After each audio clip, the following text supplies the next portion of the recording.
किताब विपरण की रीत तो सच दा मार्ग भाग पंजवां। लेखक सरदार गुरबख्श सिंह काला अफगाना। चौथे कांड दा चौथा भाग बज्जर को रहता। आवाज़ गुरजंट सिंह रूपोवाली। वाहिगुरू जी का खालसा वाहिगुरू जी की फतेह। हेठ लिखे लगभग सारे ऐबां तो बचे रहण दा उपदेश श्री गुरु नानक साहब जी दे समय 15ਵੀਂ सदी तो ही आरंभ हो चुका सी, पर दशमेश जी ने इन्हां नूं स्पष्ट तौर ते बज्जर कुरैतां घोषित कर दिता ਅਤੇ ਬੱਜਰ ਕੁਰੈਤ ਕਰਨ ਦੀ ਭੁੱਲ ਕਰਨ ਵਾਲੇ ਸਿੰਘ ਨੂੰ ਸਿੰਘ ਬਰਾਦਰੀ ਵਿੱਚੋਂ ਖਾਰਜ ਕੀਤਾ ਜਾਣ ਦਾ ਪੱਕਾ ਵਿਧਾਨ ਬਣਾ ਦਿੱਤਾ। ਨੰਬਰ 1 ਕੋਠਾ ਇਸਲਾਮੀ ਸ਼ਰਅ ਅਨੁਸਾਰ ਤਿਆਰ ਕੀਤਾ ਮਾਸ ਖਾਣਾ ਵਰਜਿਆ ਗਿਆ।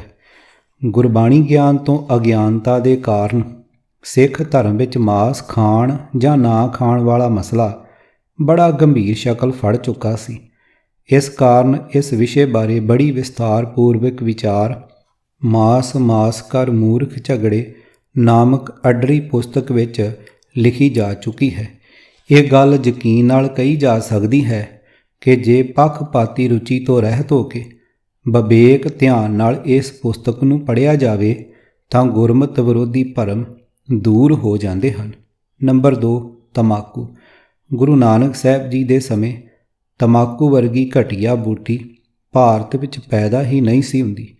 ਕੁਝ ਇਤਿਹਾਸਕਾਰਾਂ ਦੇ ਲਿਖੇ ਅਨੁਸਾਰ ਤਮਾਕੂ ਵਰਗਾ ਨਾਮੁਰਾਦ ਬੂਟਾ ਮੁਗਲ ਸਮਰਾਟ ਅਕਬਰ ਦੇ ਸਮੇਂ ਅਤੇ ਕੁਝ ਦਾ ਵਿਚਾਰ ਹੈ ਕਿ ਇਹ ਦਿੱਲੀ ਤਖਤ ਦੇ ਮੁਗਲ ਤਾਜਦਾਰ ਜਹਾਂਗੀਰ ਦੇ ਸਮੇਂ ਭਾਰਤ ਵਿੱਚ ਆਇਆ ਸੀ। ਇਹੀ ਕਾਰਨ ਹੈ ਕਿ ਸ੍ਰੀ ਗੁਰੂ ਗ੍ਰੰਥ ਸਾਹਿਬ ਵਿੱਚ ਇਸ ਘਿਰਣਿਤ ਬੂਟੀ ਬਾਰੇ ਕੋਈ ਜ਼ਿਕਰ ਨਹੀਂ ਹੈ। ਭੈੜੀ ਗੰਧ ਦਾ ਭੰਡਾਰ ਇਹ ਤੰਬਾਕੂ ਬੜੇ ਘਟੀਆ ਕਿਸਮ ਦਾ ਅਤੇ ਵਾਯੂਮੰਡਲ ਨੂੰ ਦੂਸ਼ਿਤ ਕਰਨ ਵਾਲਾ ਨਸ਼ਾ ਹੈ। ਧੂਮਰਪਾਨ ਨੂੰ ਸਤਿਗੁਰਾਂ ਨੇ ਸੈਂਕੜੇ ਸਾਲ ਪਹਿਲਾਂ ਚੰਗੇ ਸਮਾਜ ਲਈ ਅਤੇ ਮਨੁੱਖ ਦੀ ਅਰੋਗਤਾ ਲਈ ਸਖਤ ਹਾਨੀਕਾਰਕ ਕਹਿ ਕੇ ਗੁਰਸਿੱਖੀ ਵਿੱਚੋਂ ਸਖਤੀ ਨਾਲ ਵਰਜ ਦਿੱਤਾ ਸੀ। ਅੱਜ ਸੰਸਾਰ ਦੇ ਲਗਭਗ ਸਾਰੇ ਅਗਾਂਹ ਵਧੂ ਦੇਸ਼ ਇਸ ਬਦਬੂਦਾਰ ਨਸ਼ੇ ਤੋਂ ਛੁਟਕਾਰਾ ਪਾਉਣ ਲਈ ਤਨੋ ਮਨੋ ਜ਼ੋਰ ਲਾ ਰਹੇ ਹਨ। ਕੈਂਸਰ ਦੀ ਬਿਮਾਰੀ ਦੇ ਮੂਲ ਅਤੇ ਉਦਮ ਦੇ ਵੈਰੀ ਇਸ ਨਸ਼ੇ ਤੋਂ ਮਨੁੱਖ ਦਾ ਪਿੱਛਾ ਛੁੱਟਦਾ ਹੈ ਕਿ ਨਹੀਂ, ਇਸ ਪ੍ਰਸ਼ਨ ਦਾ ਉੱਤਰ ਕੇਵਲ ਸਮੇਂ ਕੋਲ ਹੀ ਹੈ।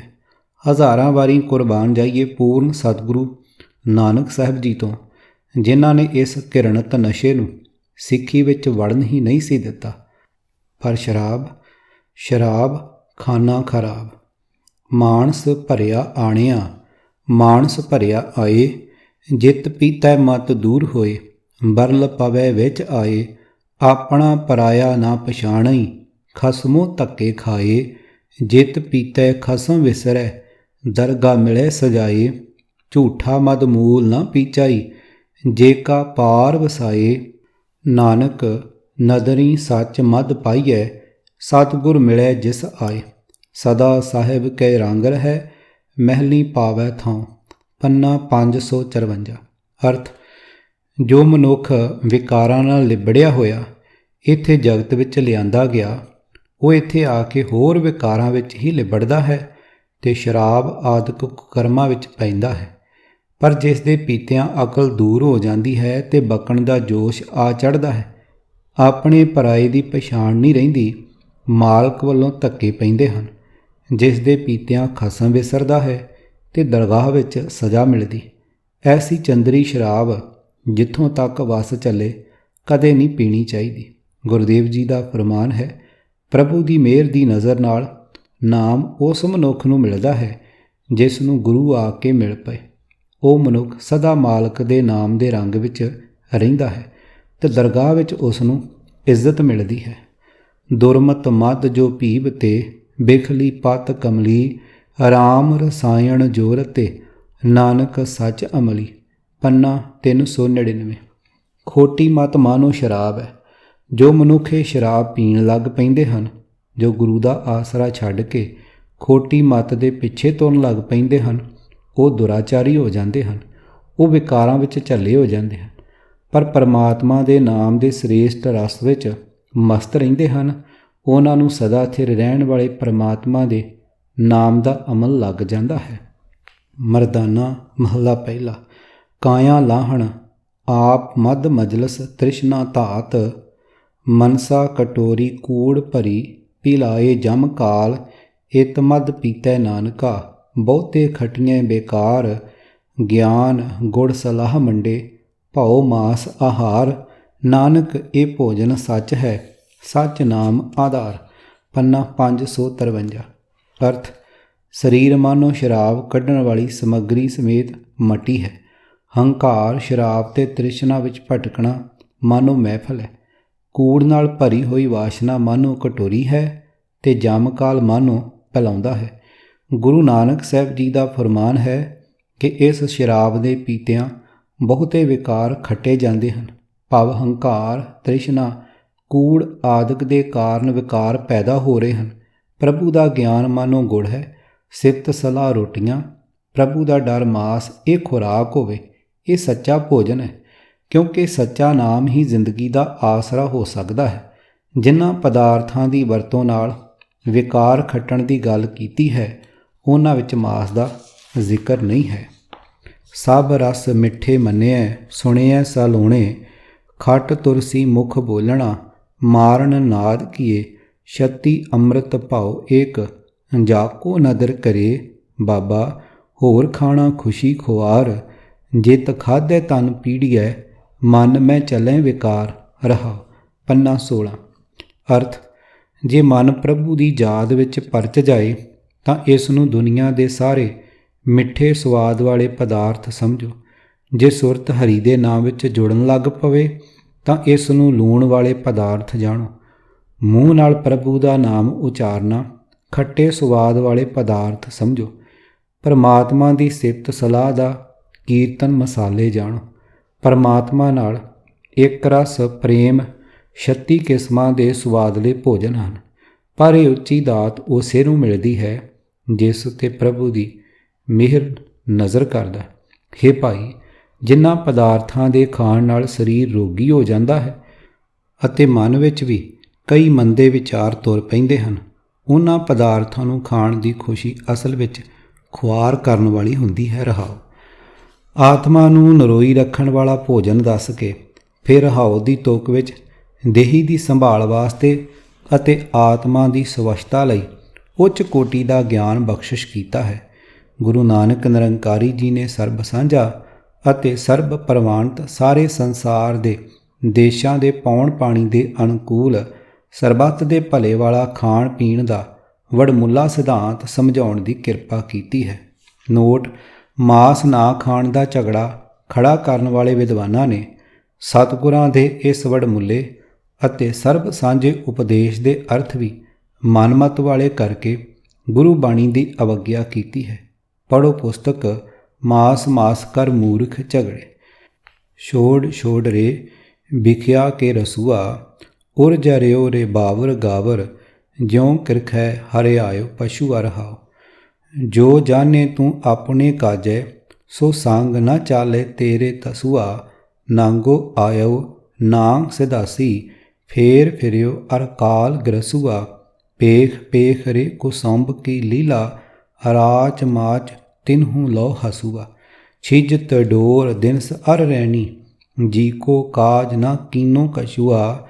ਕਰਤ ਕਰਤ ਐਵੇਂ ਹੀ ਬਰਦਾਨੋ, ਹਾਰਿਓ ਉਕਤੇ ਤਨ ਖੀ ਨਸੂਆ। ਜਿਉ ਮੋਹਿਓ ਉਨ ਮੁਹਨੀ ਬਾਲਾ, ਉਨ ਤੇ ਕਟੇ ਨਾਹੀ ਰੁਚ ਚਸੂਆ। ਜਗ ਐਸਾ ਮੋਹਿ ਗੁਰੇ ਦਿਖਾਇਓ, ਤੋ ਸ਼ਰਨ ਪਰਿਓ ਤਾਜ ਗਰ ਬਸੂਆ।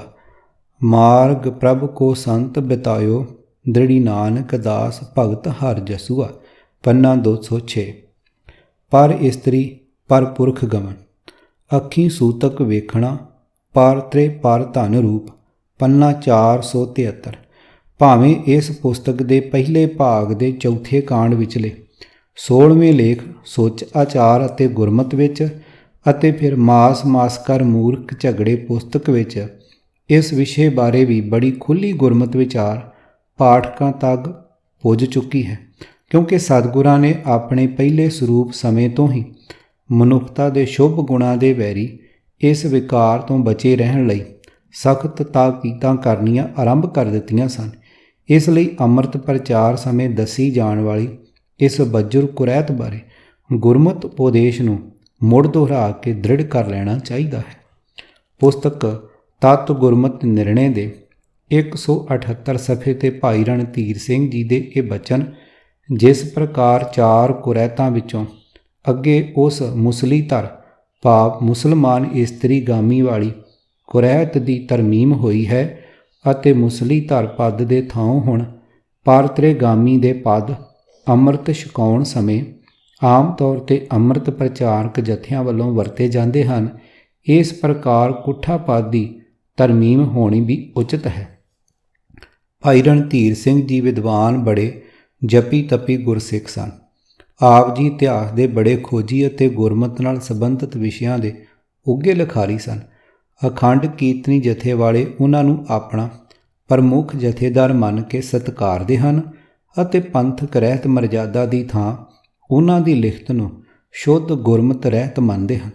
ਪਰ ਭਾਈ ਸਾਹਿਬ ਦੇ ਉਪਰੋਕਤ ਬਚਨ ਪੜ੍ਹ ਕੇ ਬੜੀ ਸਖਤ ਹੈਰਾਨੀ ਅਤੇ ਦੁੱਖ ਹੋਇਆ ਕਿ ਕੀ ਕਦੇ ਖਾਲਸੇ ਵਿੱਚ ਕੇਵਲ ਮੁਸਲਮਾਨ ਇਸਤਰੀ ਦੇ ਸੰਗ ਤੋਂ ਹੀ ਬਚੇ ਰਹਿਣ ਦੀ ਪਾਬੰਦੀ ਸੀ ਕਿ 1699 ਦੀ ਵਿਸਾਖੀ ਦੇ ਇਤਿਹਾਸਕ ਦਿਨ ਤੋਂ ਪਹਿਲਾਂ ਗੁਰੂ ਕੇ ਸਿੱਖਾਂ ਵਿੱਚ ਪਰ ਇਸਤਰੀ ਗਾਮੀ ਹੋਣ ਦੀ ਖੁੱਲ੍ਹ ਸੀ ਕਿ 1699 ਦੀ ਵਿਸਾਖੀ ਨੂੰ ਖੰਡੇ ਬਾਟੇ ਦਾ ਅੰਮ੍ਰਿਤ ਛਕਾਉਣ ਵਾਲੇ ਸੁਭਾਗੇ ਸਮੇਂ ਕੇਵਲ ਮੁਸਲਮਾਨ ਇਸਤਰੀਆਂ ਤੋਂ ਮਨਾਹੀ ਕਰਕੇ ਹੋਰ ਸਾਰੀਆਂ ਕੌਮਾਂ ਦੀਆਂ ਇਸਤਰੀਆਂ ਨਾਲ ਭੋਗ ਕਰ ਲੈਣ ਦੀ ਮਰਜ਼ਾਦਾ ਬਣਾਈ ਗਈ ਸੀ।